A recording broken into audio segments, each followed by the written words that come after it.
Hello everyone, and welcome to the Series 2 premiere of Star Trek Mercury, a Star Trek Adventure 2nd Edition game using the rules by Modifius Entertainment. My name is ELH the Game Master, and joining me are four lovely individuals who will meet right away, because we've been off for a month and been jonesing to continue the cliffhanger we left off at the end of Season 1. So we'll start with Adcon. Adcon, who you playing and anything you want to shout out? Hi, I'm Adcon. I'm playing Commander Kovat Paden, and you cannot. I will neither confirm or deny my rules from last session. I mean, they're literally on the screen right now. Everybody can see I don't know what you're talking your double 20 reroll, which is still amazing to me. about. Yes. Just still amazing. 1 in 400 odds. Anyway, Joggy, what do you got going on? Hello. Just enjoying the escape from adulting because it never ends. Yeah, I think we all enjoy that escape. So instead, we're making problems for the Federation and temporal investigations. oh, oh. Forever GM, what do you got going on? Hey there, I'm Forever GM. I'm playing Lieutenant Commander Stafford, the resident science officer. Yeah, adulting be rough. That's why I'm excited to get back into this game, and hopefully we don't deal with a series of crazy 20s again. So, Well, now you've jinxed it. Yeah. knock on Spacewood. There you go. And last but not Phrasing. least, Logger, what do you got going on? Hey there, this is Lager. I'll be playing Lieutenant Commander Rad Ram, Security Officer. Yeah, adulting is definitely hard, and dealing with teenagers also hard. Oof. Yeah. Fun stuff, though. Yeah. It'll be worth it in the end, or so we all hope. But It already is, but it's hard. yeah, Oh. I hear you. But yeah, let's run the new intro. Techno Nerd actually updated the intro, so let's see all the changes that were made.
And welcome back. So, where we last left off with the crew of the Mercury was the Mercury had been diverted to deal with a Husnock warship.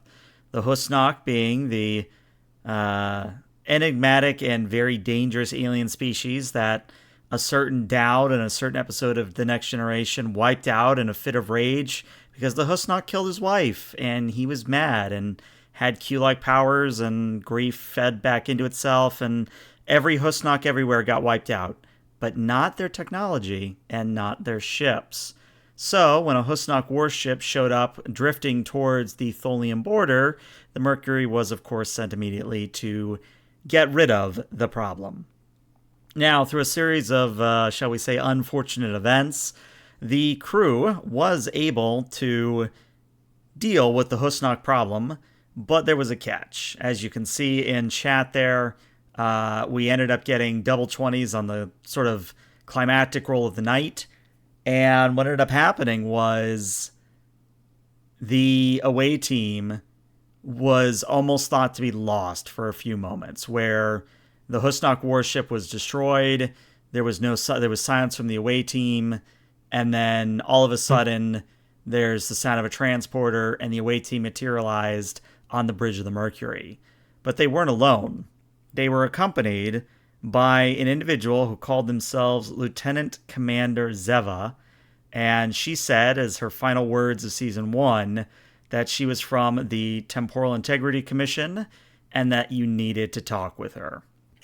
So we're going to start just a few, probably 10, 20 minutes past that part, where you've had time to get out of your EV suits, you've had time to breathe, use the restroom, get a drink, whatever it is you need to do to get ready for a meeting with somebody who literally is the time police. And all of you, the four of you, Paden, Ebsen, Stafford, Ram, all of you are in the conference room. And once you're in there, Zeva makes it a point to pull out a device that looks like a tricorder. For anybody who wants to actually know the name of the tricorder, I believe it's the 890 version that we see in the Relativity episode of Voyager. But she sets it on the table, taps a few buttons, and all of you would just for a moment feel the hair on the back of your neck and the hair on your arms, if you have any, stand up on end, and then it goes back to normal. And Lieutenant Commander Zeva, for her part, is a cameloid. She seems to be displaying what is close to a human as possible. She has a bit of darker skin. She has the cameloid-like spotting, or at least what we think is cameloid spotting, because nobody ever knows what a real cameloid looks like. But she has cameloid spotting, almost like a Trill's. She has very vibrant golden eyes, and her hair is also kind of tubule-like and wild. But as she sets the device down and you feel that whole stuff with the hair, she kind of looks between all four of you and says, "So, I am only qualified and authorized to offer some explanation. But first, I need to know some things before I start doling out information. And we need to start with this Nyx entity that you have on your crew. Do you remember when Nyx first manifested?" Is that an in-character or out-of-character question? In character. I'm not entirely sure we should be discussing this without some kind of attorney present. That's not how this works. I understand, but your organization's reputation does precede you. The Temporal Integrity Commission or the Department of Temporal Investigations, because we are vastly different organizations. I suppose we're speaking about the Uptime organization. Yes, the Temporal Integrity Commission that I come from is from the 29th century.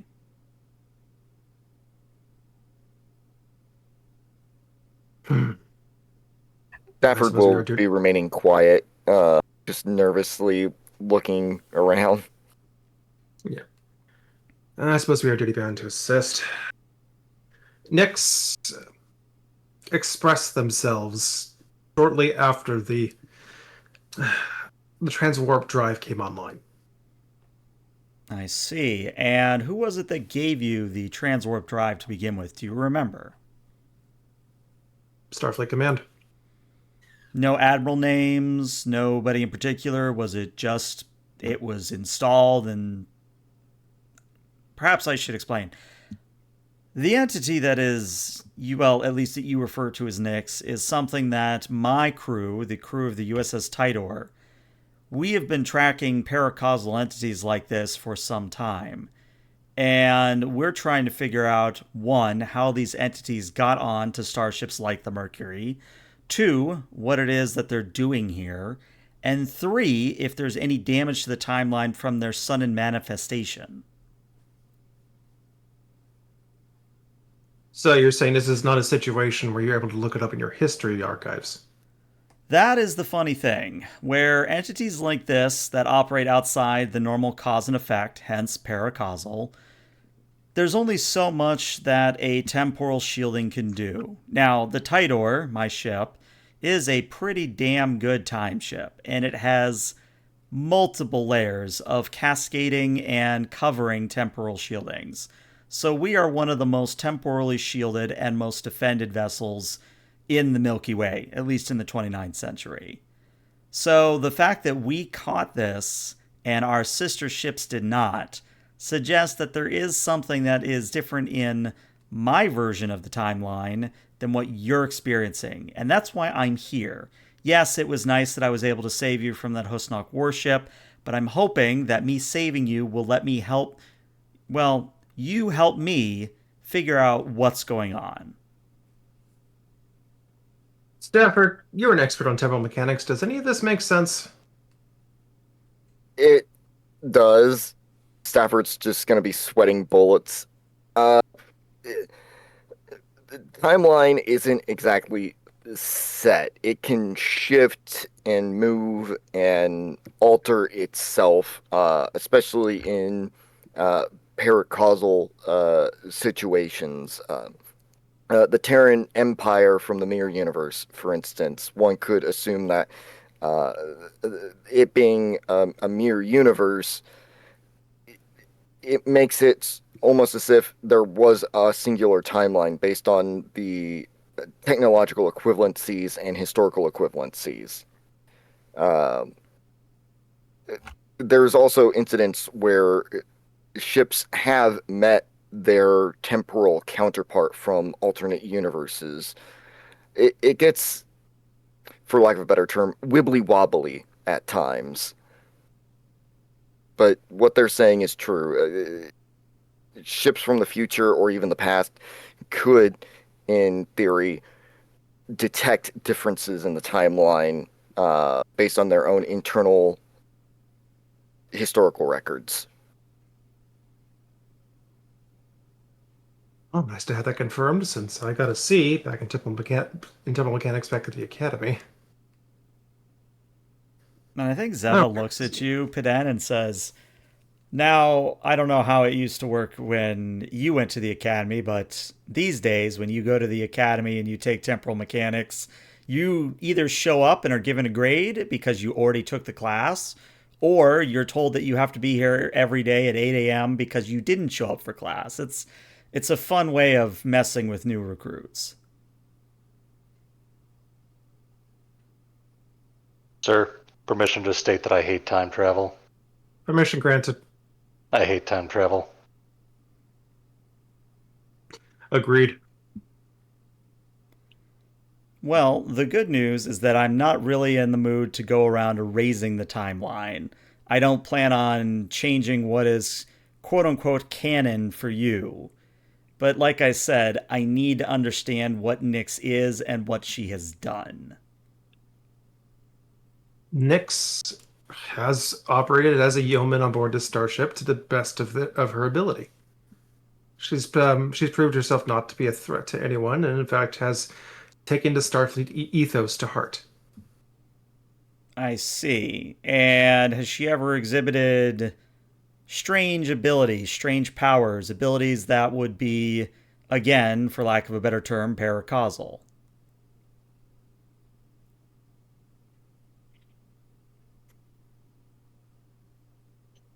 Thinking on it.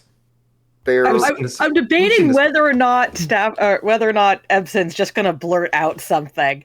If you feel like there's an awkward silence, let me know. Go for it. We're chaos crew. Let's quick do clarification: the character is a ma'am for rank, or what's the rank that she's given us? She's a lieutenant commander. She does have on the 29th century uniform with the pips on, so there's still some kind of like chevron that's black and then 2 gold. Lieutenant Commander, do you have any knowledge of this ship and its mission? You know it's an experimental ship, right? Yes, but that's also the funny thing. I know that the Mercury was made and that it did exist, but you weren't supposed to have a transwarp drive. You were just supposed to be a scout ship, not a frontier ship, but you were meant to be something that was kind of a patrol vessel. This Mercury was built specifically to connect a transwarp network. And that's She was the other purpose-built, funny yes. thing, because it is, at least in my version of the timeline, it is a fact that around this time, a transwarp network for the Federation was established. So somehow, your Mercury has become the instrument in which that has become the case. But is that because of Nyx, or is that because of external factors? Again, that's why I'm here to figure that out. With respect, are you sure you're in the right universe? She looks at her tricorder, taps a few buttons. I can confirm that yes, I am where I am meant to be. Speaking frankly, I have questions about. I'd really love to know about how your transwarp network is built, but the development and infrastructure for this transwarp network was built before the entity Nyx could have existed or the technology that she came out of. That is correct. That I'm not denying. What I am saying is that the transwarp network didn't need a ship to fly around and bring things onto the network. The transwarp network simply connected to one another like what's a 21st or 22nd century equivalent I could use? Sort of like an ad hoc wireless network, if you will. Evidence going to hold up a hand. Before we get into the subject of giving us too much information, let's just ask this. Our current goal is to take the transwarp core, of which houses Nyx, but Nyx is also an independent entity. We take it to these transwarp corridors. We activate them by inserting the core, connecting them to the network. Is it safe to assume the process of creating the network was different in the history you're looking at? Yes, as I tried to use a colorful metaphor for, yes, when the transwarp hubs were brought online, they were connected via. Oh, I can't really tell you how they were connected because that could affect your version of the transwarp network, but suffice to say, it didn't involve flying around inserting keys. Well, so if we had lower security, the key wouldn't be necessary. This is like using end-to-end encryption, where the only way to decrypt is to have the physical connection. We didn't want an open Wi-Fi network, using your analogy. Right. So you understand what I'm saying, Lieutenant Commander Ebsen, where what I am concerned about and where this is all going was this change, this, for lack of a better term, quote unquote, paranoia that you needed to run around and install keys, was that because of the black box technology that houses Nyx? Was that simply a happy coincidence? This is what I spend most of my time dealing with, if you'll pardon the time pun. Well, Nyx was never expected. Nyx appeared. I'm not sure we're capable of answering the questions you have. Well, there is a few things I think you could help me with, because as much as my timeline does differ slightly from yours, I still can access your logs. And she taps on her tricorder. I seem to see here on my notes that when you did connect Nyx for the very first time, and perhaps the second and third time, that you experienced a vision, you experienced a phenomenon. Could you explain that a little bit more? To the best of our ability, it appeared as if the first couple of times, until we worked out, quote-unquote, the kinks, we were briefly, I want to say, overlapped with an alternate universe. Perhaps it was merely something uptime or downtime, but to my perspective, it felt as an alternate timeline where different events occurred. I see. And what happened in these alternate timelines? We were under attack by an alien species. One that currently we have no idea who or what they are. I see. Aside from I'm referring to them as a potential threat. I see. Could you just try to describe what the ships look like? Just even if it's as simple as like a star with a cone on it. Like, as As much detail as you can give me about these vessels, the more chance I have of finding it. Stafford, do we still have that data? We should. Give me a second to punch it up.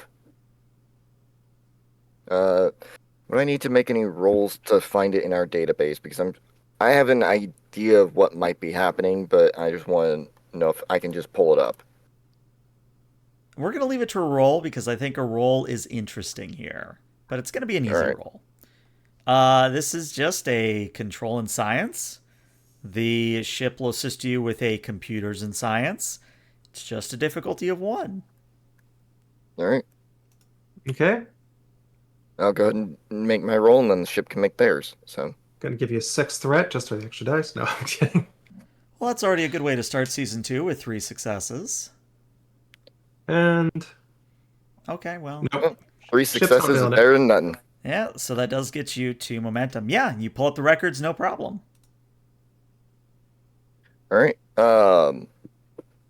After just a quick once over to make sure it's the right data and everything, and nothing seems out of the ordinary, Stafford will hand the pad that he pulled it up on over to the space-time cop. All right. Zeva takes it and sort of starts scrolling through it. No, it's not them. No, it's not them.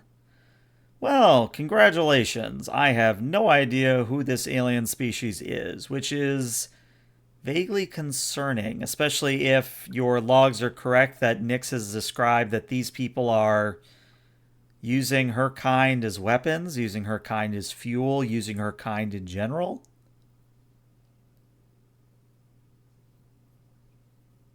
We trust her judgment on this. Well, that kind of places me in a difficult position because I have to make a judgment call, either before or after talking to the entity myself, about whether or not to extricate the technology from your vessel.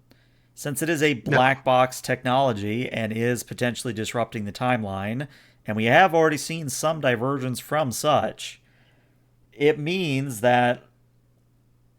How do I even explain this in a way that doesn't reveal anything? And she kind of pinches the bridge of her nose. Imagine, if you will, there's a stream or a river of water.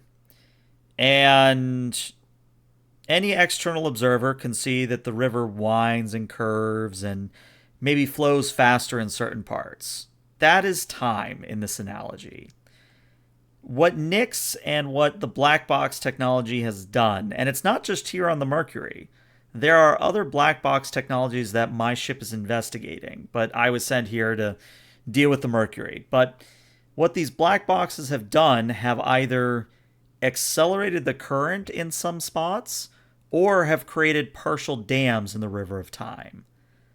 And it's my job to get the river flowing properly again, if that makes any sense. I'm sorry, I've stopped listening when you said you were going to confiscate our technology. Well, I don't know what else you were expecting. If this is a technology that was known, I would be happy to leave it with you, but I can't let the black box technology continue to be here. That sounds like a situation that you have to deal with, but I can't allow in any way for our black box technology to be removed. It's one of our directives. I see. And who gave you that directive? And you'll list the Admiral. All right. So, looking back at my notes, you had encountered one admiral in particular, and his name was Thal Shakal. I'll even put it in chat for you. Yeah. I'm just looking at our mission directives. This one. Yeah, I know. That's why I'm pushing it, because it's interesting interplay.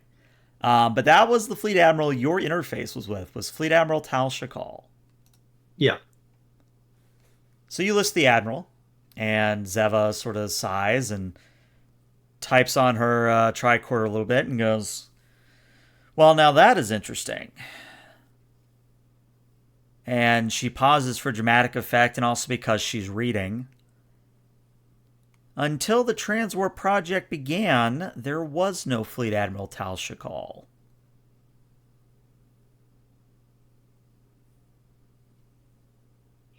Immediately just going to look into... I'm going to start using my command clearance to look into records. Okay. Why don't you give me a... I think this is a reason and command. Okay. And I think this is assisted by a computer's command from the ship. Someone else will have to roll for the ship in this case? The difficulty might be a little high, though, because you have only a commander's access codes. What's the ship rolling? Computers in command. I'll roll that. I think it's fair for me to set the difficulty at a 4 here. That's fair. And this is an assist, so it's just a single die, right? Correct. Well, that's a complication. I didn't roll it this time. Can we pay a momentum and I can get some assistance from one of our fellow officers? Yeah, just Well, remember man, that one... Is this the task? Would it make Is this sense? the task that Ebsen does? The ship can re-roll its d20. Oh, there you go.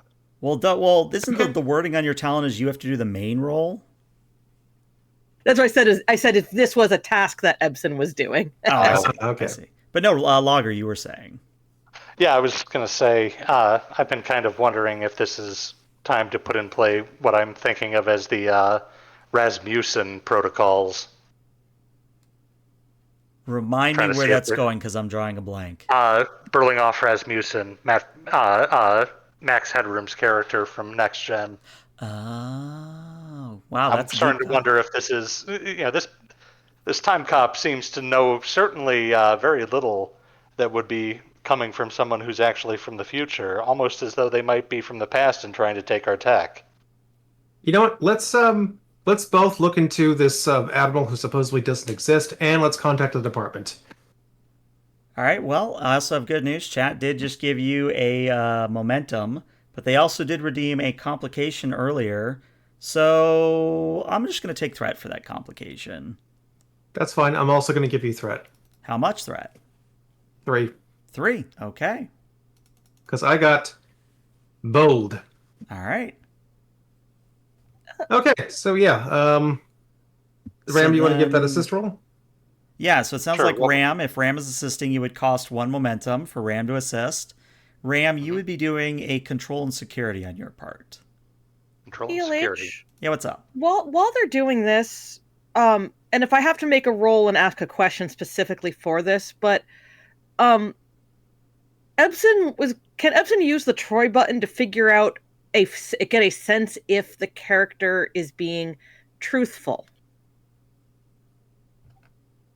I'm just trying to remember in my notes, are cameloids even readable by Beta Zeds? Ooh, Well, that's here's the good. point. Are cameloids from the 29th century readable by beta sets? Yeah. And if they're not, that is a source of discomfort for Ebsen. It's good to know either way. You know I mean, what? at that point, I think it's more interesting as everybody's doing the rolling in the background. I think it's more interesting to say that you actually can get a read on Zeva. And as far as you're able to tell, she's being truthful. She's a little annoyed that, this is how, this is playing out, but she is, at least in her mindset, being as truthful as possible.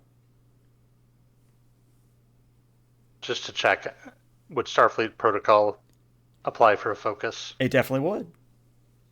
Just doing one die, right? Because it's an assist. Correct. And I'm just gonna look to Stafford. Stafford, call the Department of Temporal Investigations. He resigns himself, stands up. I'll be right back. Okay, no focus. I'm keeping my determination. I don't know what's coming up next. Ship is assisting. No. Yeah, my Yeah. assist game did not. Okay, let's find out. I got to reroll with bold. So now we're in an interesting scenario. Well, no, you spent three threats. You actually have one more d20 you can roll. Fair enough. Let's find out. All right, Boom. there's the 4 you needed. Well done.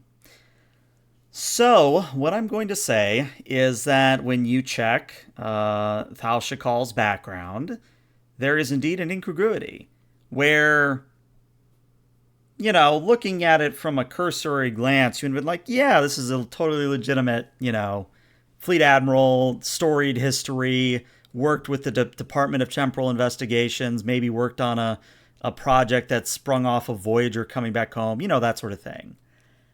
But now that you have the hint that something is wrong and you start to look into it, there's a lot of small things that don't add up. And what I mean by that is, for example, the Admiral's time at the Academy.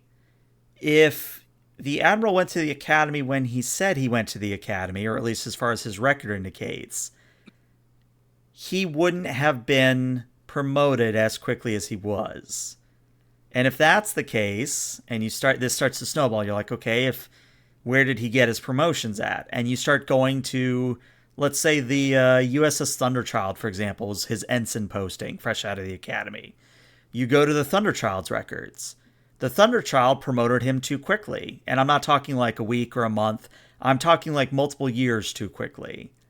And this continues to snowball. You jump from ship to ship, from station to station, and you start to see that it looks good on paper, but unless this fleet admiral, is literally the most talented and the most amazing person in Starfleet, they shouldn't be a fleet admiral. They shouldn't have even been on the Transwarp project to begin with. Admiral Tal Shakal is an assumed identity.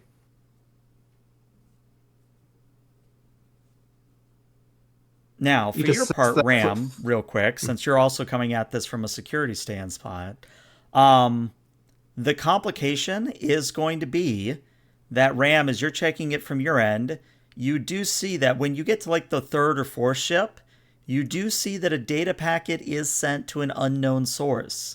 And when I say unknown source, I mean like you can see that a subspace transmitter is activated, and it does beam a message to a spot in space, but you don't know if there's a ship there, you don't know if there's a station there. You just know that a message is sent. You don't know what the message is, but a message is sent all the same. Can I identify where it was sent? Where in space?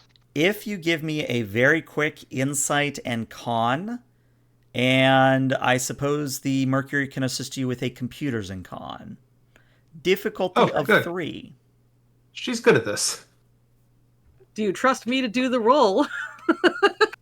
Well, it's either between you or me and our dice history so far.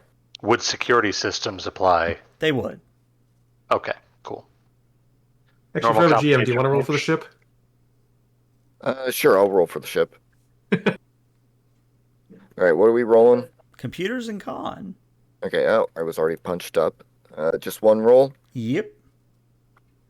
And there's the 3 you needed. So it's not beamed to how do I want to explain this? It's not beamed to the Alpha Quadrant, so it's not beamed to DS9 or the Wormhole or the Cardassians or anything like that. It's also not beamed to the Romulan space, what remains of it anyway. It's not beamed to the Klingons, it's not beamed to the Tholians. It is, interestingly enough, beamed to a space near some Orion holdings. Now, there is no actual claim of this area of space. No polity actually, quote-unquote, owns that space. But it is near Orion holdings all the same. Orions. Orions? Orions. So I think we might have some further wrinkles in this particular operation. How so? I was enacting the Rasmussen protocols, checking the story and through our security systems, and it appears that some data has been transmitted to the Orion base. Gotta look over to our temple guest. Does that make any sense to you? Well, how do I want to say this in a way that won't again reveal what's going on in the 29th century? We'll take a simple yes or no. It does make sense, yes. Ebson, Yes. tell the con to set a course for these coordinates.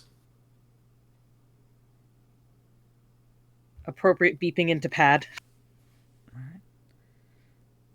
And I think Zeva Or looks at you, quiet, Captain, and calm says, conversation. how quickly are we going there? Transwarp? Because I'm eager to see how you handle transwarp in this vessel. I'm assuming at our maximum normal warp speed, it would take, what, a couple days? Mm-hmm. Close to a week. Yeah, transport.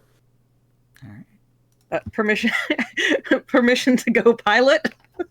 Let's actually take this back to the bridge. All right.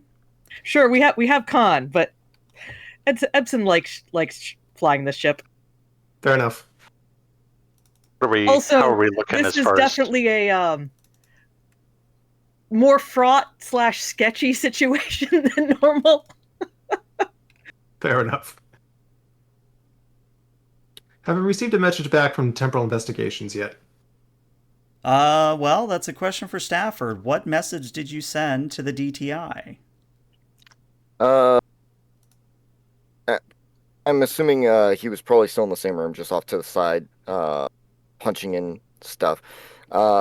Pretty much just stating, hey, the Admiral might be a temporal issue, the one who set us up for the transwarp network system. We need them to come here and figure out if the timeline's being messed with. Okay. And the entire time he's just like fighting back tears. So much paperwork I'm going to have to do after this. All right. So what I will say then is you do get a message back, and it is the equivalent of saying we're looking into it.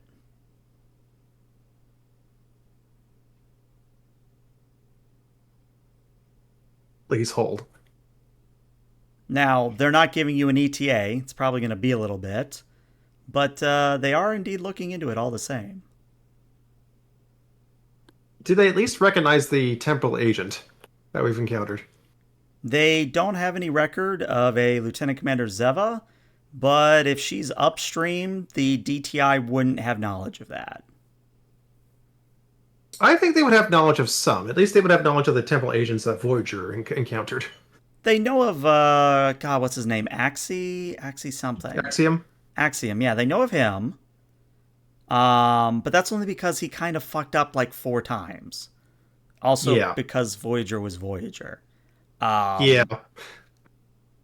I'm just trying to look at my notes here because I know you were going to ask this question. Yes. Okay, so according to my research, and I could be wrong on this, the DTI is aware of upstream agents. Like, they do know some of them. But they also aren't, like, knowledgeable about all the agents that are in play. And it's only the really bad ones or the really good ones, quote unquote, that are ending up as the ones that actually show up and actually are known. So does that make them bad temporal agents? Maybe. It's kind of the James Bond paradox, where James Bond's the best spy in the world, but everybody knows James Bond. So does that mean he's a bad spy? So, you know. Yeah, that's fair. I'm operating a lot on like the 5 times I read Watching the Clock, the book. But no worries.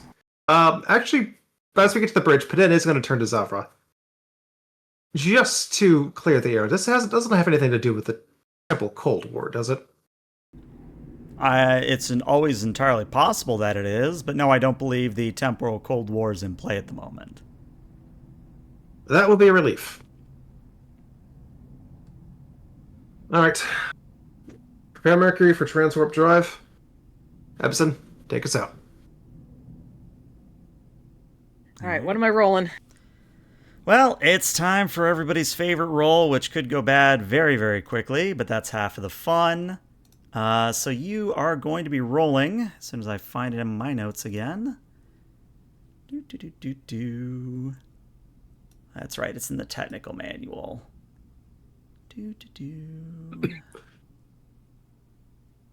Why would it be easily labeled? That would be convenient. Why would anybody want that? Here it is. You are going to be doing a control and a con, and the ship will assist you with a sensors con. It's just a difficulty of 2. But grab some momentum. Go for it. Does it? And helm operations counts as a focus? It does. All right, someone rolling for the ship. Mm-hmm.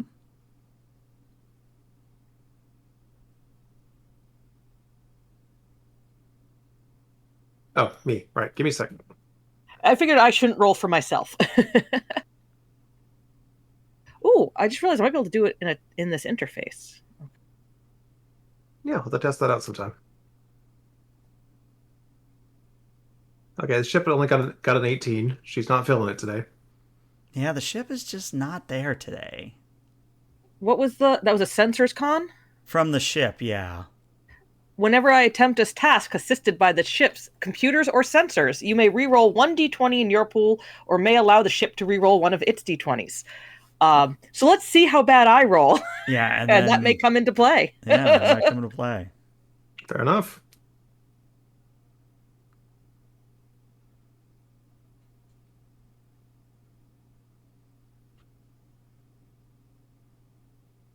All right, so yeah. We'll re-roll one of those.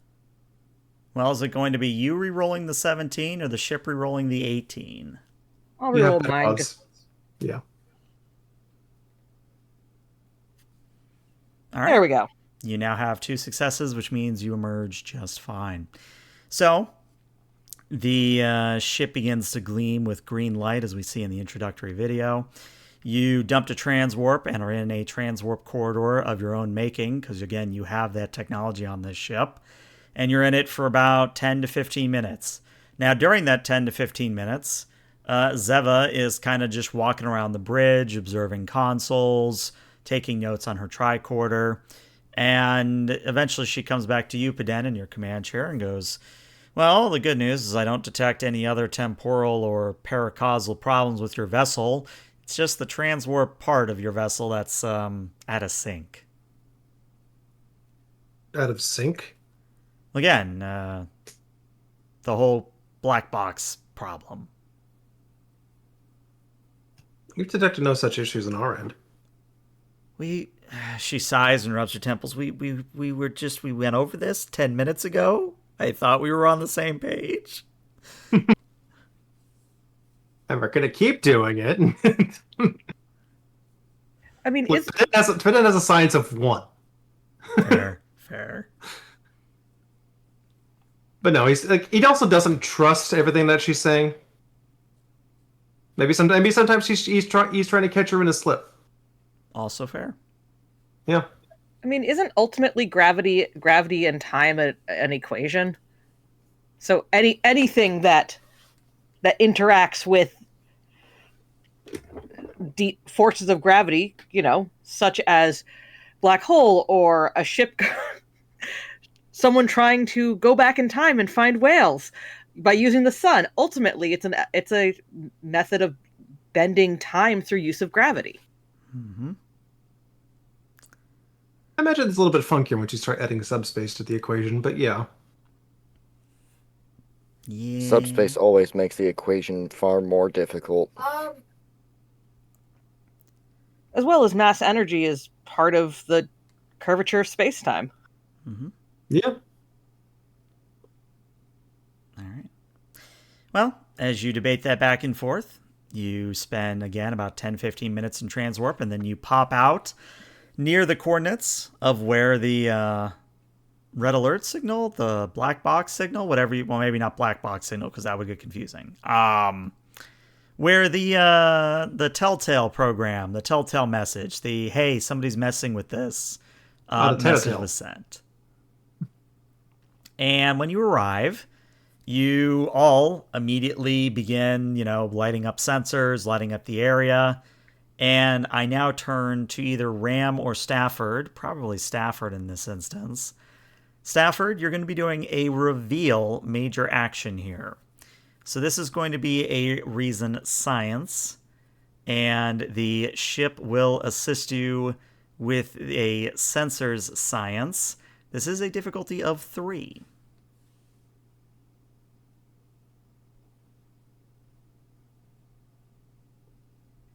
Okay. Rolling for that ship.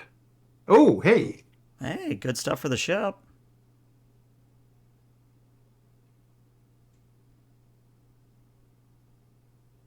Are you muted forever, GM? Oh, you know what? They might have had to step Oh, away. Oh, nope, no, they're no, back. Yeah. nope. I had to mute. People are being loud in the background. Would my temporal mechanics focus be of assistance here? It would. Use 1 momentum to roll an additional die. Okay. And rolling. Woo! That is 7 That's how it's successes. done. So you actually Spicy. get 4 momentum back from that. And what you find is that there is a vessel that is hidden in plain sight. And when I say plain sight, I mean it's not there on normal sensors, but if you literally use the view screen and like zoom in and enhance, you see a vessel. And this Is it vessel using? Go ahead. this vessel looks like a combination between a Breen vessel and something similar to an Orion vessel. So, like an Orion Corsair vessel, sort of mixed with a Breen vessel, and there's even a little bit of Klingon technology in there as well. But as we see this vessel and we begin to realize, oh no, there's something here, Zeva is going to look at that ship and go, Commander, I don't usually want to do this, but you have the full authority of the Temporal Integrity Commission to blow the hell out of that ship. And I think that's where we have to pause for today because my computer is throwing an absolute fit. So It's I a am fun going to attempt to cliffhanger. restart real quick. So stick around for a little bit on stream, but this might be where we have to call today. But let me do a quick restart and we'll find out. So YouTube, I'm going to pause the recording here and we'll get back to you shortly. All right, welcome back, YouTube. We should be resuming for real this time. Tech issues abound. But the crew, basically, after being told to blow up the ship, Paden has said, no, we want more information about the vessel.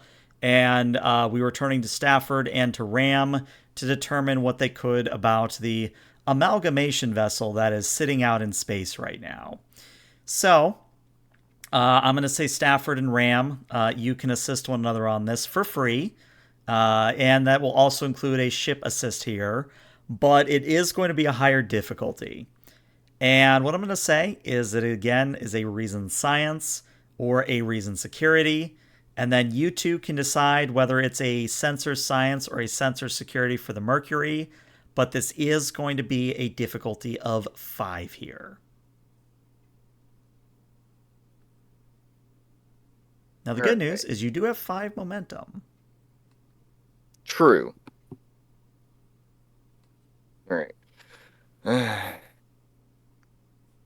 Reason science. Yep. All right. I'm gonna burn 3 momentum to get 4 dice. Okay.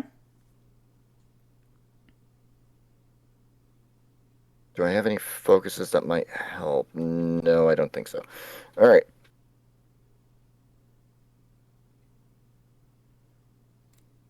Well, that's 3 Oh, we're gonna get successes and a fun. complication. We still need to see Ram's assist and the Mercury assist. And my assist would be security reason. Yes. Okay. What do you want the ship to roll? Sensors, either security or science. I will say we have a better science. Well, whatever you roll has to crit here. Well, Stafford's got a determination, but yeah.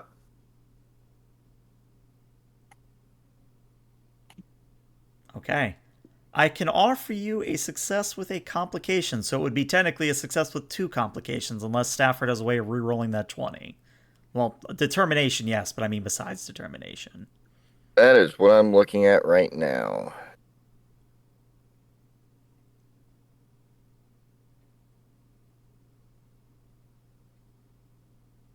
Sadly, I do not. Darn. Yeah, can't do any rerolls for me. Not going to spend your determination. I have not. Let me take a look at some. Yeah, I think I'll burn some determination and don't have any. Faith of the Heart. When you use one of your values to spend or gain determination, you may also add 1 momentum to the group pool.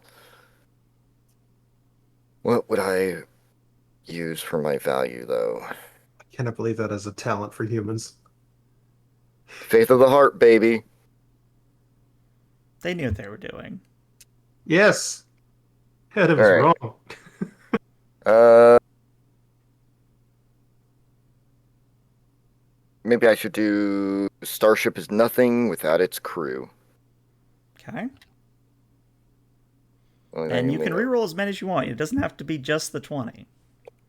I will re-roll the 20 and the 15. All right. How do I re-roll? Oh, there's the button. Mm-hmm. Boop, boop. Fingers crossed, everyone. Well, Whew. that takes it up to a grand total of Sexy. 6 successes, so I believe you're at 3 momentum overall at the moment.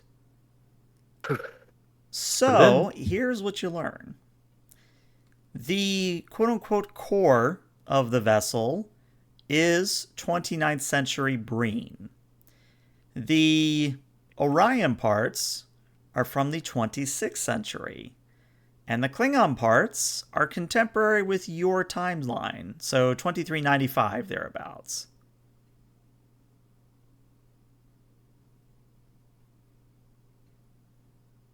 Okay, this is an issue. Yeah.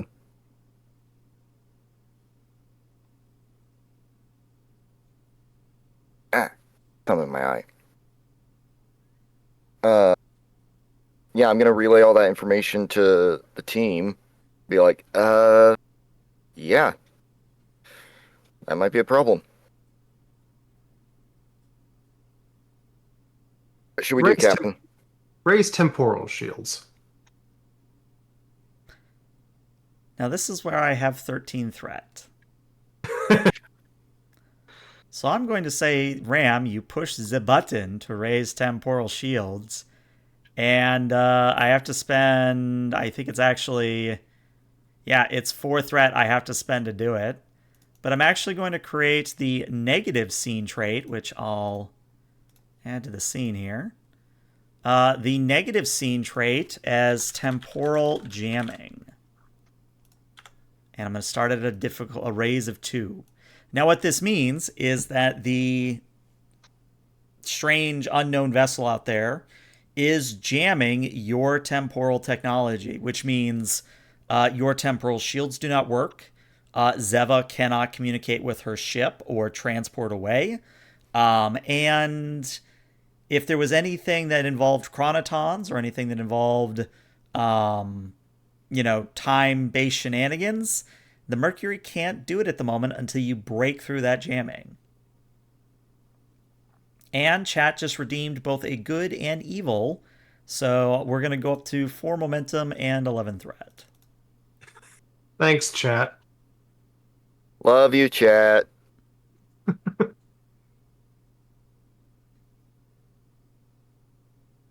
Stafford, Ram, I'm noticing there's a distinct lack of our temporal shields going up.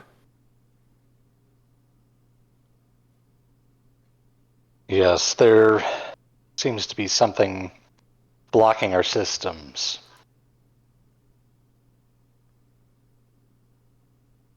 Just gonna turn the chair over to Zevra. Thoughts? Suggestions? Like I said, blow it out of the sky. We're dealing with some sort of amalgamated technology from several different centuries. I don't even know if we have the firepower to destroy that thing. So she pulls up her pad, does a quick little read. You have graviton beam arrays and gravimetric torpedoes. They work just as well on 29th amalgamation ships. Is the ship doing anything while other than jamming our shields? You know what? That's a good question. I'm going to say yes. It is moving into a standoff position where it is starting to move and enter into a primary firing arc. Or looks an awful lot like they're preparing to fire. Red alert. Activate our regular shielding, That works. but open a channel to the vessel. And what does it you say on the channel? Amalgamated vessel. This is Commander Kovat Paden of the Federation starship Mercury. Please identify yourself. There is no reply. We are only here to discuss the situation. Ideally, we would like to avoid violence if possible. They are entering into firing range. Estimated time until you're fully within their arc is about 30 seconds. I don't think they're interested in talking. Just saying that out loud to the bridge. Orders, sir. He sits back down in his chair. Battle stations. All right. And so we begin our very first starship combat as a group. Now, one thing I want to stress when it comes to starship combat is, yes, there's these big charts of minor and major actions that you could be taking, and I'll maybe provide suggestions here and there if you need it. But really, what I want to encourage is you tell me what it is you want to be doing, and I will translate that into an appropriate task. And it's not just a matter of, oh, blow them out of the sky. There are multiple ways of disabling or quote unquote winning starship combat. You just have to be creative about it. Now, what I will tell you is that just like normal ground combat, it works where it bounces between player side, enemy side, player side, enemy side until everybody has gone, and then we start a new round and we go from there. Now, I could be mean and spend 2 threats to go first, but I don't think I'm going to do that. In fact, I think I'm going to let it be the players that go first, and it could be any of the players, so any one of you could choose to act. Go ahead and spend that 2 threat. You sure? I'm making a joke because I have a talent that would make you spend 4 threat instead. We have that like freeze frame where we get to sort of talk strategy. Mm-hmm. My thought is, while they can hammer us, general maneuverability is one of the biggest assets or important elements in a space battle. And particularly if this has a mashup of Orion, all I can imagine is those sort of extruding parts of their propulsion system. My thought is take out propulsion first. I would have gone for evasive action. Yeah, and there are several stations, so we get to figure out what we want to go with. So that's we have thoughts out there. Well, yeah, I would say to help with that a little bit.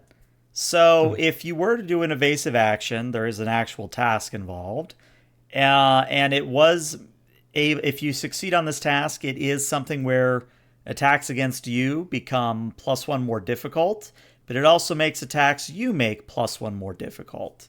Now, the flip side of that is attack pattern, where you are able to assist with control and con every time somebody shoots, but it also means you're easier to hit by 1 difficulty. I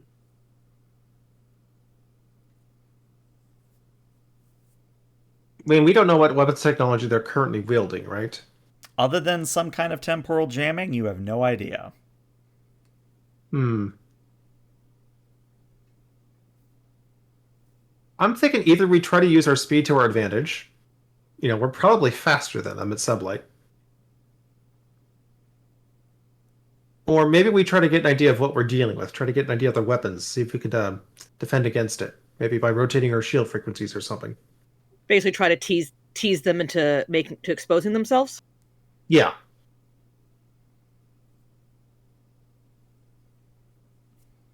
You tell me. My thinking is I don't want us to fire the first shot.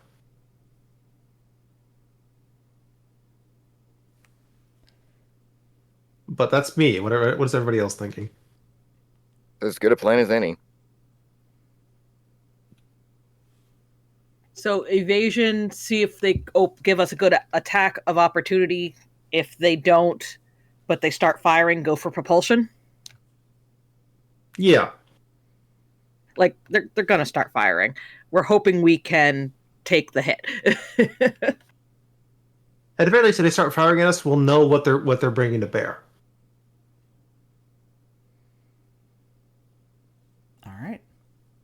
So it sounds like an evasive action to me. So, yeah, I think so. Epson, if you could give me a... Actually, hold on. They changed it in 2nd edition. Interesting. Huh. Oh yeah, there's a little button on our character sheets next to attributes. With the little eye. Yeah. Click that, you get cheat sheets. Yeah, so for people at home who might be wondering why I'm being quiet because I'm reading, so in 1st edition, it used to be, unless I'm grossly misremembering, it used to be that you just literally did the evasive action task, and if you succeeded, you were evasive. What it's become in 2nd edition is you just declare it, and then all attacks against your ship become opposed. And it's against Ebsen's Daring Con, assisted by the ship's Structure Con. I kind of like that more, to be honest. I do, yeah. I think it's a more involved change. I like that a lot. All right, so your action, the player action is evasive action. Got them the books. It now goes to the enemy action. As you suspect, the enemy is going to open fire on you. And let's resolve whether or not it hits before I start describing the attack. All I will tell you immediately is that it is a blue energy weapon. It's not a torpedo. It's a blue energy weapon of some kind. But this is going to be opposed. So I'm going to roll first. I'll give them, because this is interesting, I'm going to give them 2 additional dice. So I have to spend 3 threat to do it. And they're rolling against this much. And this much, and they have a focus, and they have that many dice in the pool. Okay, Ebsen, I need to see 3 successes on a Daring Con assisted by the ship's Structure Con. All right, so I want to see if the checkbox works for automation. So I checked is ship assisting. I put Structure and Con. Mm-hmm. I have Daring Con checked. I believe I have at least 1 focus that applies, because this would probably be guidance or helm operations. Oh, yeah. What do you think, folks? Use momentum? Get an extra die in there? Yes. Sure. All right, so I'm rolling 3 dice. The ship's assisting. Sound good? Mm-hmm. Ooh. Well, I rolled correctly, but I see 2 complications. Wild. That is not an engineering task. Darn. You know what?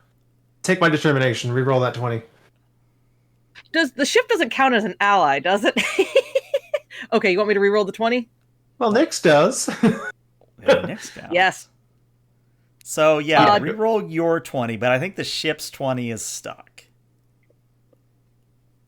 Thank you. I will do this reroll.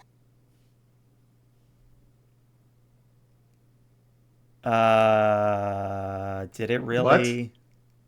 I don't think it re-rolled, or did it re-roll? No, it did. It re-rolled as a 20. Wow. Okay. Again. It's not just me. It's not just me. No, it's not. The other streams are calling it pulling a Mercury for a reason. Okay, well, Yeah, this is the thing. All right. we did. We matched. I'm guessing that's not a success. That is not a success. No, it means that the enemy vessel is actually going to be able to hit you. That does mean we Okay. get a momentum, though. Yeah, you get a momentum at least. Okay, well, let's see. We've got a structure of 3, a resistance of 5. Yeah, and the resistance is what's going to matter because you are being hit by what appears to be some form of advanced phase polaron beam. Now, this is for Trek nerds out there. This is what Breen vessels has. This is what Dominion vessels have, but it's also scaled up a bit, obviously because it's coming from a higher up in the upstream time vessel. So by default, phase polaron beam has intense and piercing. Piercing means I ignore all your resistance, so that's fun. Intense means that when I have damage, I can spend threat to make it worse for you. But I don't think I need to because this is going to do a whopping, let me see here. This is going to be doing a whopping 6 damage to your shields. That's going to be a breach unless we find some way to reduce that. Well, that's how it used to work in first edition. In second edition, you don't actually breach on 5 or more. Because they changed it on us. Oh shit, I didn't actually need to use I might have not needed to use your determination for that reroll. Do you want my determination then to reroll this roll? No, never mind. It's ships, computers, or sensors. That was engine structure and con, not the computer sensor. Sorry. Now, the good news. I can use mine. Well, that's the thing is that you can't reroll a rerolled dice. Okay. Yeah, that's true. But here's the thing. Are you? Because I'm reading the rules here. Because again, it's been a hot minute. You're not halfway through the track, correct? You still have more than half your shields. We're at full shields right now. All right, so take 6, and where are you at? Let's see, 11. Okay, so still above half, correct? Yes. Okay. In that case, I'm not even going to roll for random system hit because it doesn't matter. Because it only really matters when you're making the attack against a specific system or if you're getting hit with enough to put you halfway or 3/4 of the way through your shields. But all that's going to happen thematically is this blue beam is going to hit the Mercury, despite Ebson's attempts to dip, dodge, duck. God, what are the other 2 C's? Or 2 D's? Dip, dodge. No, it's dodge, dip, duck, dive, and dodge. There you go. Thank you. You're still hit. And because it's Star Trek, we have to have the obligatory consoles explode and corduroy rocks fall from the ceiling. And nobody's really hurt, but, you know, it's one of those, oh, yeah, you definitely just got hit by something. And it's not fun. Yeah. For reference, we are down to 65% shields.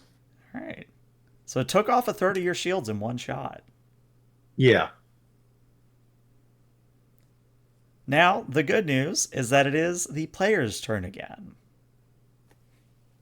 I'm thinking we got to return fire. Yeah, I would very much like to make things go boom. Yeah. Okay. We know where the weapons are now, though. You do? Yeah. Yeah, no, but Potential's going to go, return fire, target the weapons. My thoughts exactly, sir. All right. So I am going to help you game the system a little bit. So take the targeting solution minor action, and I'll put it in chat. But basically, you have a choice between either re-rolling a d20 on the task, or you can choose which system is hit by the attack. So you have a chance to re-roll if you need it. Now, the actual act of firing is going to be dependent on whether you're firing a torpedo or if you are firing your graviton beams. If you fire your graviton beams, it is a difficulty of 3. If you fire the torpedo, it goes up to a difficulty of 4 because you are evasive actioning at the moment. But I will say the torpedo probably is your better bet. I'd say beams. Unless they really change up torpedoes. I recall them being you use torpedoes after you bring down shields. Well, let me. I'm just going to put it in chat so we can look at qualities here because the qualities are what matters. So the quality, it does have piercing, which is the big thing. Oh. Yeah. Well, so do our graviton beam arrays. Oh, well. In fact, they also have the devastating trait. Let me put them in chat too so we can see them side by side. Oh, yeah. So I guess it's just a matter of, do you want to hit them with the torpedo for 6 damage? Or do you want to hit them with your graviton beam arrays for 4 damage? It's also worth noting the torpedoes have the calibration thing. That means we have to spend a minor action to prepare them. You would have to spend either your targeting solution or 1 momentum to do that minor action, yes. I'd say let's go the beam. It's easier. They also have the piercing quality, and if we need to do more damage, we can pull... can we pull it from the ship's power, or do they not do that anymore? So you can use reserve power on the ship to basically make the roll of the ship a 1. So you can make it an instant 2 successes. You also could, as I quickly check, reserve power is used in a lot of other roles. Like, for example, if you're regenerating shields, that requires reserve power. There are ways to get reserve power back, but it's not like first edition where you had a bunch of power to work with. You now either have reserve power or you don't. Okay, so it's a toggle. Mm-hmm. Can we still buy more damage with momentum? You can, yes. And because you have the devastating quality, I believe that it's not intense. Yeah, so it just means that it's a little bit harder to repair. So it's 2 momentum per additional damage. I'd say let's go the beams. I agree. Pew pew. It's probably Pew, our pew. security is working this one. Mm-hmm. Yep. Probably what you think it is. It's a control security from RAM. The ship is assisting with a weapon security unless you want to use reserve power. And since you're evasive, it is a difficulty of 3. I think we should reserve power for when we want to regenerate the shields.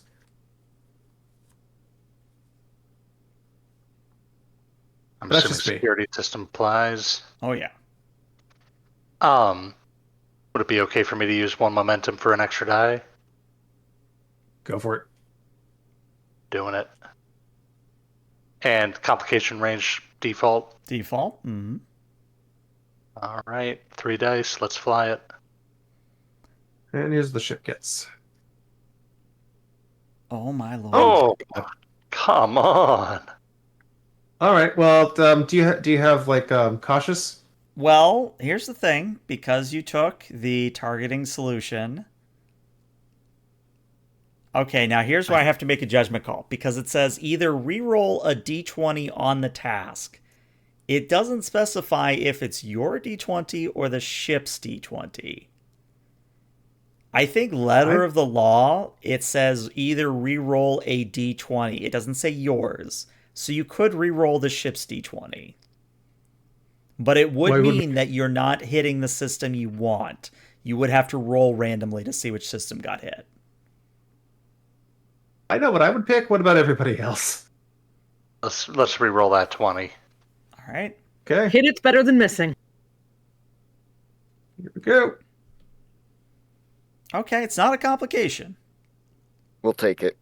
Can we do anything to boost that attack roll? No, unfortunately, I don't think there's anything you can do here. So what's going to happen is Ram, you are working in tandem with Ebsen to, fire back best you can, but either Ebsen is just putting a little too much oomph into the lateral impulse engines, or the Breen vessel is a little more nimble than you were expecting because your shots go wide. And what that means is when we come back to the enemy's turn, they are actually going to attempt something that is a little bit unstandard. Actually, Go ahead. Sorry. We're going to keep the initiative. You're keeping the initiative. Never mind. It is still the player's turn. Because I've got this. Oh, yes. Nice. Decisive leadership. Yes. So, yeah. Last turn, you said we needed 3 successes, but because of the targeting solution, we managed with 2, correct? No, you were able to re-roll because of the targeting solution. Okay, so we still missed? Still missed. We get a momentum. We failed. So you go up to 4. Okay, and let's see. Do I have? Yeah, I also have crisis management. Okay, so you can direct Ram to fire again. Yeah, bring us back around. Ram, second try. Thank God for backup. Yes, sir. Let's All see. right, Do I get so- to assist with this? Yes, so you're assisting with control command. Hell yeah. The ship again is weapons security. Ram again, it's control security. It's a difficulty of 3. Better Spending GM, you another- roll for the ship. another You're better momentum. than me.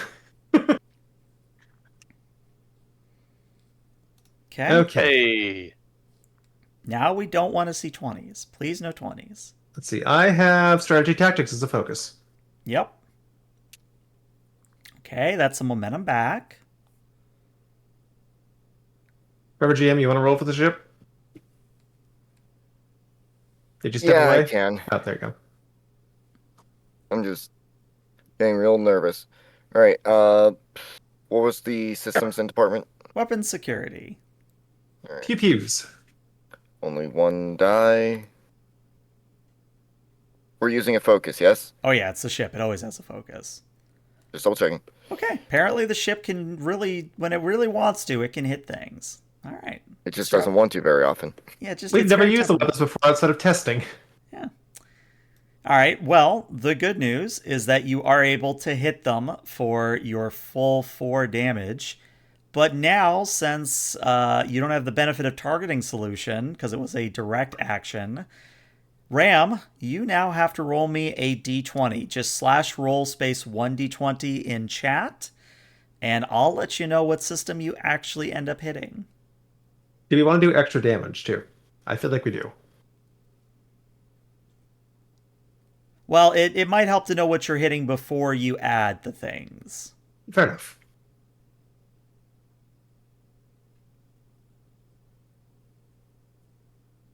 What was the command in chat? /roll space 1d20.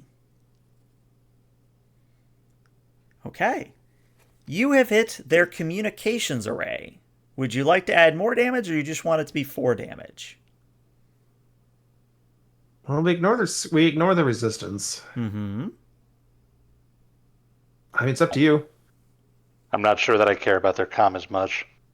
Yeah, to be honest, yeah. Watch Alright. it come back to bite us when they get 3 reinforcements or something. All right.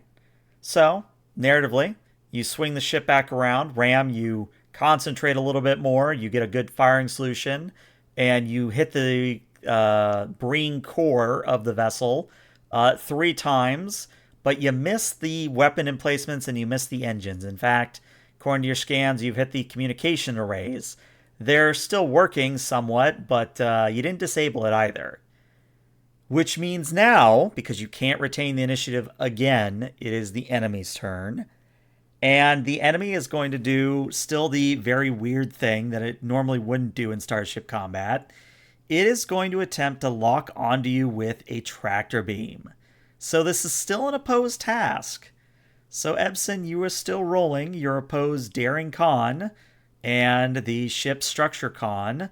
But let me get you what your difficulty is to beat. So they have that. They have that. I'll give them 1 die because it's interesting. I need to see 3 successes, Ebson. You All can do right, it. Hmm? I said you can do it. So here's this question. Do we trust me doing the ship assist roll, or is someone else doing it? Someone else can do the ship. I'm not touching it. This is too important. All right. This is still piloting stuff, so I've got to focus. Mm-hmm. I'm going to use a momentum for an extra die. Okay.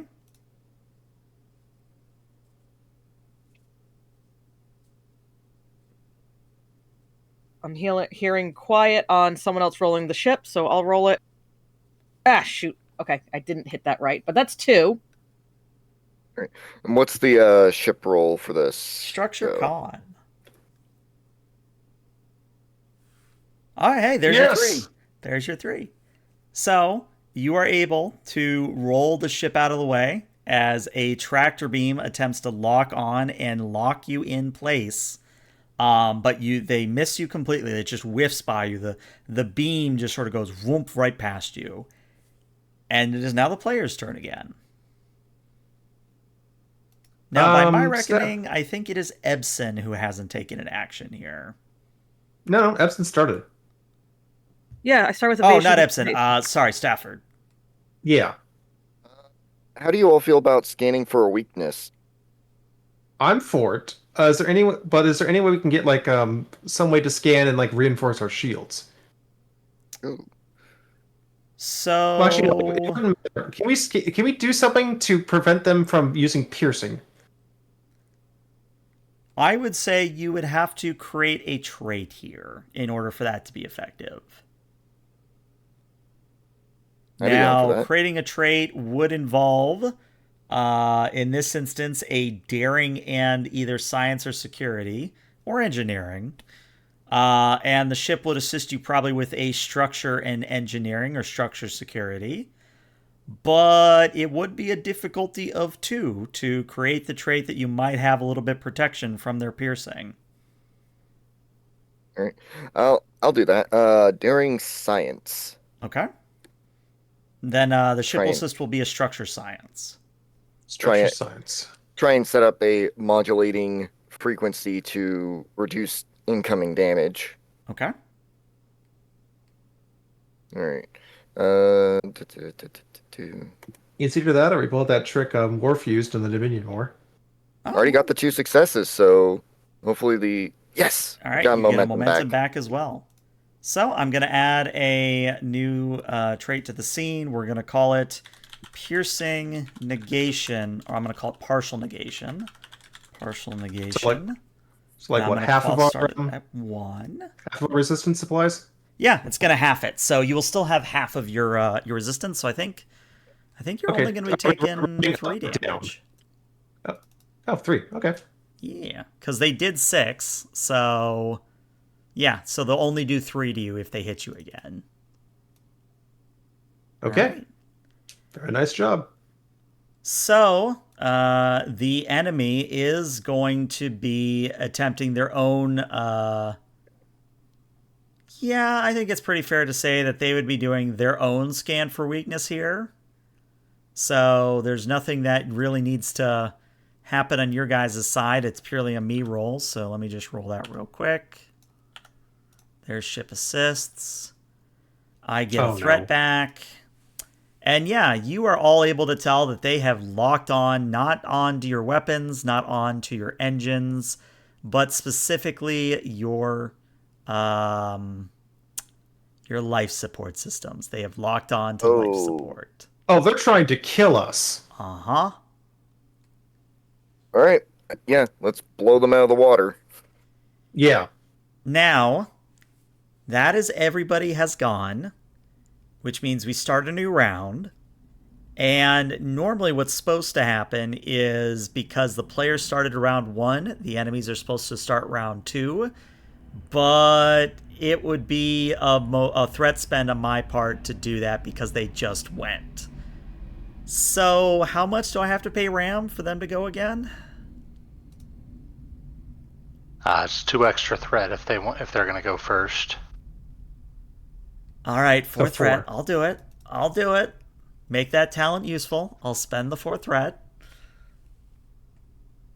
And yeah, I think they are going to attempt to hit your life support systems. Now, because Ebsen hasn't gone yet, you still get an opposed roll here.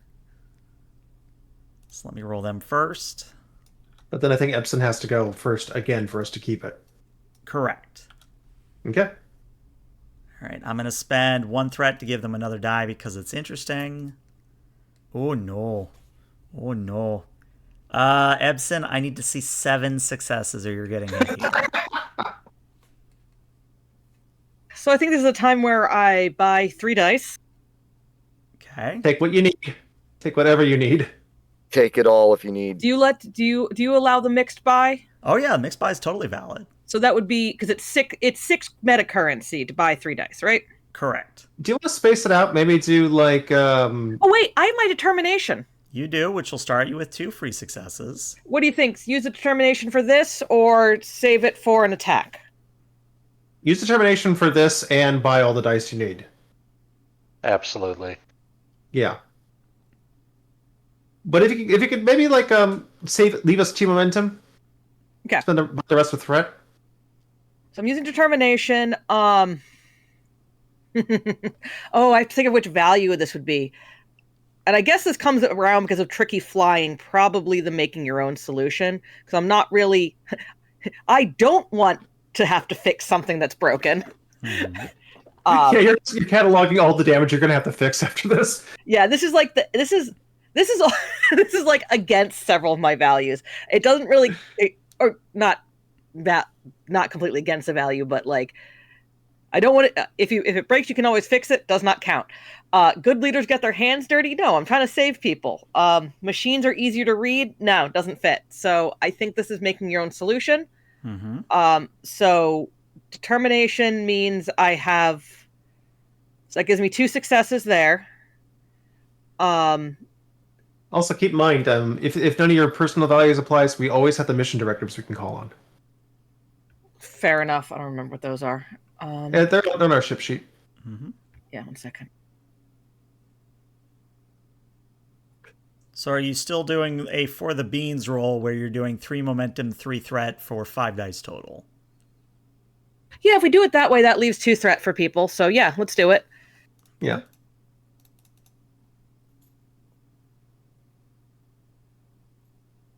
I mean, yes, I suppose the ship value of do not let the black box fall into anyone's hands does count here too.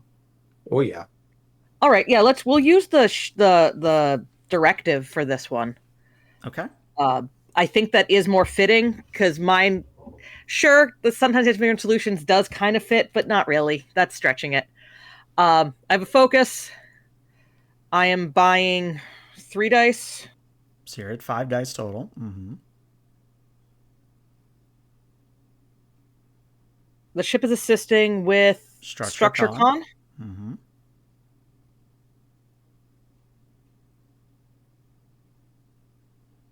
Seven successes.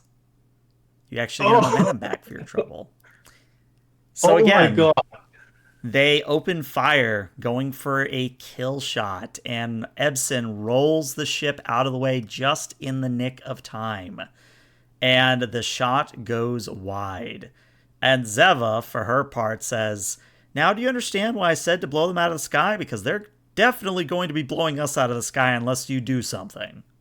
Yes, I'm sure that I told you so was very tactically important. It made me We feel are still better. Starfleet, damn it.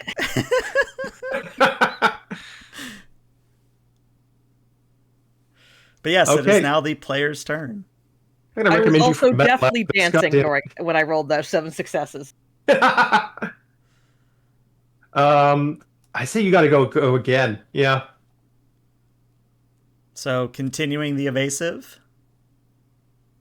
It's kept us alive so far. So far, yeah. Okay. So again, you just tell me you're doing it and you evade. Okay. Do we want to keep the? Or actually, no. Go ahead. It's yours thing. Well, I mean, I can go. I mean, you can. I was talking to Joggy. Oh, sorry. Go ahead. Oh, I mean, if he, ELH said, my move is basically I am doing this, and then if they try to shoot us, I do the roll. Yes. So I've done my action. I'm continuing our action, making it harder to hit. Mm-hmm. Okay, I'm going to ask, do we want to keep the initiative? Well, Yeah, I feel like Starfleet is We tried diplomacy, but we punch back as well. Yeah, this is post Dominion War, Starfleet. Look, sometimes you have to quote Shakespeare at a Ferengi. Other times you have to punch a Q in the face. Mm-hmm. He never came back. Not on that We are at station. punch a Q in the face territory.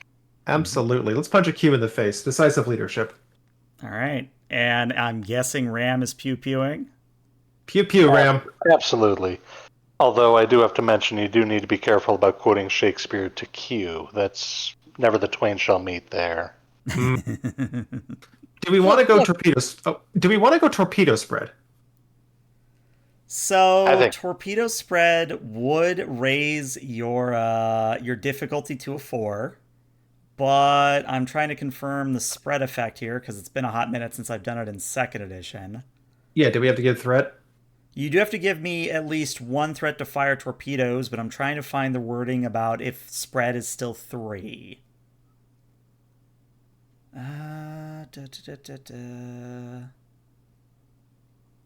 Is it under torpedoes where it's listed? Because why would it be listed under the combat section? That would be convenient. I'm checking. Let's see. The spread effect is now attacks with this weapon reduce the cost of devastating attack momentum spend to 1. This is repeatable. Hold on. Because it's a salvo that you're doing, it's a salvo, torpedo salvo. A salvo. Yep, here it is. It's under the torpedo rules instead of the combat rules. All right. So here's what a salvo does. It does add 3 threat instead of 1, but it gives you 1 extra damage, and it gives the area or spread. And I would recommend spread because spread would knock the hell out of these people. What are you thinking? What are we all thinking? Bread. Yeah. Let's do it. All right. So Ram, Yep. this is a difficulty of 4.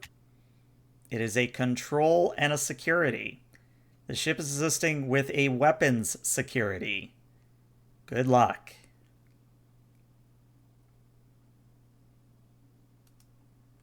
All right. Well, pretty tempted to get an extra die here first off.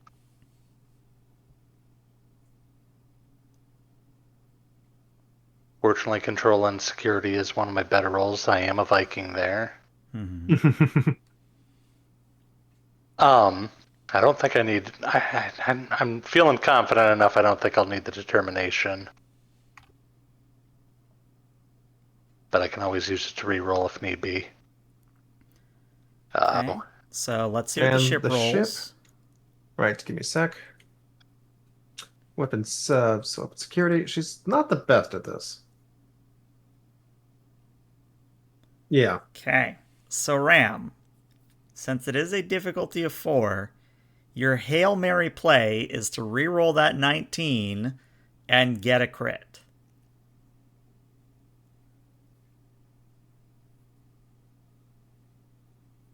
Yeah. What are we thinking?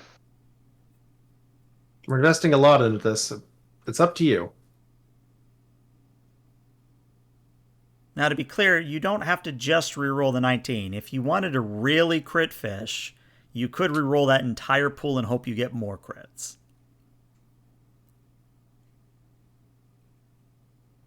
I mean, you got focus on this. I do. Yeah, let's try it. I'm going to re-roll the whole shebang. Okay. Yeah. Interesting. So we're at 3 successes with 1 complication, which means I can offer you a success with a complication. In this case, 2 complications. Let's do it. Okay. Okay. First things first, Ram, what system were you initially targeting? I'm thinking weapons. Okay. Second question, because you have the spread effect, what is the second system you would have targeted? Engines? Yeah, engines. Okay. Try In and that disable. case, what's going to happen is a salvo of gravimetric torpedoes flies out from the bow of the Mercury, slamming into the aggressor vessel. And the aggressor vessel is basically rendered inert. It is leaking fire. There are breaches to structure. The engines are flickering, the whole shebang. However, the complication is going to be that you immediately get a report, or at least the first complication is going to be that you immediately get a report that the torpedo launcher has failed. That until somebody enacts repair on the torpedo launcher, you can't fire torpedoes again. Complication 2 is going to be that that the vessel is going to actually increase its temporal jamming. And this time, since it is now at a temporal jamming of 3, I'm going to say that even normal transporters don't work, so you can't board them at the moment. But they are dead in space. They are at your mercy. What would you like to do? Life signs. There are approximately 20 life signs aboard. Does it look like their core is about to breach? No, you didn't hit them that hard. So they're just dead in space. Correct. Let's take a boarding party.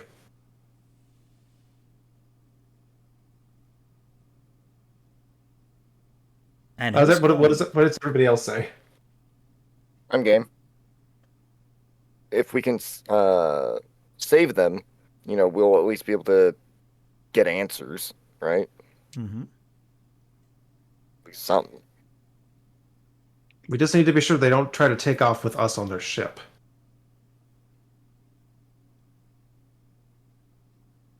All right. Yeah. Let's take a boarding party. Inform operations. We need that torpedo launcher back in working order ASAP. And let's give Beta Shift instructions. They look like they're about to leave to store the weapons. First thing we need to do when we're over there is stop that temporal jamming. And we should probably gear up for a fight. And on that note, we will end the recording and session here and go into a 2-parter. Yay. Hey, we won our first fight. You did. Well done. Against an enemy. Oh Lord, that was wow. That was great. But now you can probably see why I don't usually run Starship Combat, because it does get a little bit fiddly. I think we just need to keep doing it to work out the, just smooth it over. It wasn't too difficult. I've played games with more difficult secondary combat styles like this, but it was interesting to say the least. Mm-hmm. I do wonder if is it possible to disable their weapons before we go over so they don't start shooting at the Mercury while they're stationary? Didn't we? It is the engines and the weapons. Yes. Yeah, we pounded the hell out of that thing. Okay. I wasn't sure about that because I heard if they start shooting at us, and I went, wait. Well, it's basically if they get it repaired while we're still working on. Yeah, I'm giving a bunch of orders for in case things happen. Mm-hmm. But we'll have to wait until next time to find that out. But yes, YouTube, thank you for dealing with the technical snafu. Hopefully whatever happened is fixed. But YouTube, we'll see you later. Bye-bye.